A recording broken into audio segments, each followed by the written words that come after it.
Gaza Israeli ও হামাসের মধ্যে যে কোনো সময় 3 ধাপের যুদ্ধবিরতির সিদ্ধান্ত আসতে পারে।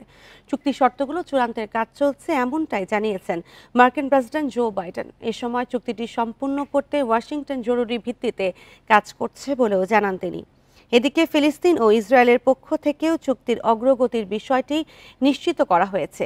এরই মধ্যে দুই পক্ষের চুক্তির খসড়া পর্যালোচনা করতে দেওয়া হয়েছে। সোমবার কাতারের দোহার একই ভবনে হামাস এবং ইসরায়েলি কর্মকর্তারা পরোক্ষ আলোচনা করেছেন বলেও জানিয়েছেন ফিলিস্তিনি কর্মকর্তারা। একই কথা জানিয়েছেন ইসরায়েলি পররাষ্ট্রমন্ত্রী গিডিয়ন সার।